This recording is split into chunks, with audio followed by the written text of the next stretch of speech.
Ever pondered what it truly means to be guided by a shepherd?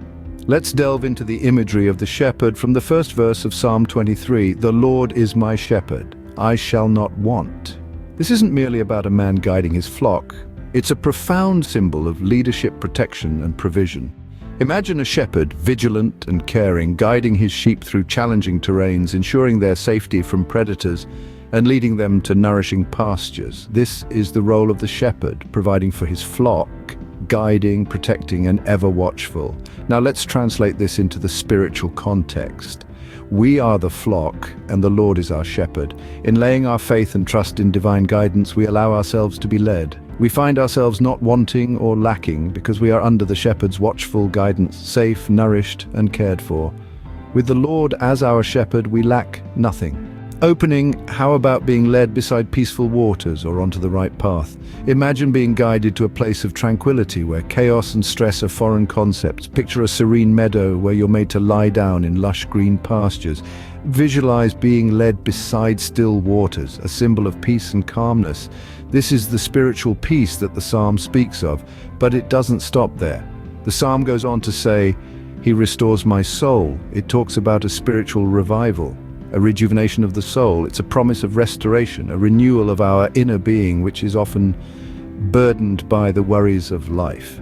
It then speaks of being led in the paths of righteousness. This is about moral integrity. It's about being guided to live a life that aligns with virtuous principles for the sake of His name. It's about being directed towards a life that is right and just. Closing. With divine guidance, we find peace and moral direction. Ever found yourself walking through the darkest valley? It's a place we've all been, a place of trials and tribulations, a place that tests our mettle and shakes our faith. This is the valley of shadows that David speaks of in the 4th verse of Psalm 23. A daunting place, no doubt, but not one we must traverse alone. David tells us, Yea, though I walk through the valley of the shadow of death, I will fear no evil. Why? Because he knows he's not alone. For you are with me, your rod and your staff, they comfort me. The rod and the staff, symbols of guidance and protection, bring comfort and courage in the face of adversity. It's a powerful message, one that speaks of faith's ability to uplift us, to provide solace and strength even in life's darkest hours. So remember, even in the darkest times, we are not alone. Imagine a banquet in the presence of your adversaries, or a cup that overflows with blessings. Picture, if you will, a scene of divine favor, a table laden with a feast prepared for you amidst your enemies. This is no ordinary meal. It's a symbol of victory, of triumph over those who wish you ill. It's not a feast of vindication, but one of grace and mercy. Now consider the image of an overflowing cup. It's not simply filled to the brim, but abundantly filled, spilling over with blessings. This is not a cup of worldly wealth or material possessions, but a cup overflowing with spiritual blessings, peace, joy, love, hope, and faith. It signifies the abundant life that we are given. Through these vivid images, the psalmist David paints a picture of God's favor and blessings in our lives, even in the presence of adversity. In the face of adversity, we are favored and abundantly blessed. What does it mean to dwell in the house of the Lord forever?